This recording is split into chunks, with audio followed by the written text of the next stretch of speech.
Well, yeah, folks, we want to take another quick break before we come back with more. I was nervous that first game. I was shaking in my boots. You can ask my baby cat. I was worried how we were going to do. We started early and it felt good, but we struggled.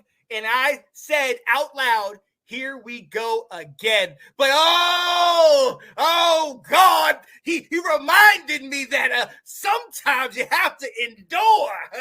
And then when we came back, woo, when Scary Terry caught it in the stride, when the rookie Jahan Dotson caught his second, how many, Janae? Second touchdown pass. Oh, I said, oh, this is that day. We got the leader. And ladies and gentlemen, we're taking the division. Washington will be the 2022 NFC East champs. Does that make me crazy? That make me crazy. I love it. Of course, for those of you, such passion that Sean Love has it. there in that clip. Like, this is what football is all about, my friends. Let me tell you something. That is producer Sean. You don't see him on here, but he's back there. I'm telling you, he's running all this. But of course, that's a segment from Let's Talk Football, the Monday night program, our flagship show that started all this. So make sure you catch him and Janae every Monday night. That was great, Sean. You're right. Your Commanders, they did it.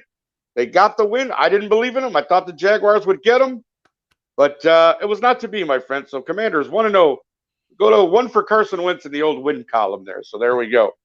Now, of course, our next segment is one that I particularly am very fond of because it's where I pick for you 4 games every week and a little thing we like to call Nick's Picks. Here we go. I know, cheap generic name, but I like that sort of thing. It's nice and simple. Make nothing too complicated here. But of course, for those of you who are keeping score, I went 2-2 last week. A little disappointed that Denver let me down, and again, thought the Jaguars would pull one out on the old Commanders. So I did go 2-2, but I got 4 more games for you this week, and I'm going to give you my lovely opinion on those right now. Now, again, you'd think, man, Nick, don't go back to the well. Never want to go back to the well. But again, I'm feeling lucky, and I'm feeling inspired. Bears Packers, as you know, is Sunday night football this week. And as Mr. Peacemaker so graciously mentioned earlier, not a great record on the old Sunday night for the old Barrows. But my friend, optimism abounds. This is a new year. This is a new Bears team with a new attitude. And they're getting 10 points. That's right. The early line is Packers -10. So I'm going to take the Bears +10 in this matchup. I think it's going to be a close game. I think Aaron has to figure out which receivers of his can catch the ball and not drop touchdown passes. Just saying. That kid Watson, oh, she's going to pay for that one. But anyways, I'm taking the Bears in my first game +10 at the Packers. Second game is Pittsburgh and the Patriots. Now, this one kind of surprised me because the early line, the Patriots are giving up 2 points, making them the favorite. So obviously with Mac Jones' back problem, we don't know what's quite going on there. We'll see what happens on this week of practice and the injury list. But I'm going to take Pittsburgh +2. Mitch came out and played very well against Cincinnati. I know Cincinnati turned the ball over a lot, so the defense for Pittsburgh was playing well. Obviously, in TJ Watt, they're going to miss. But I still think in this particular game that Pittsburgh can come out on top. So I'm going to take Pittsburgh plus those 2 points for that game.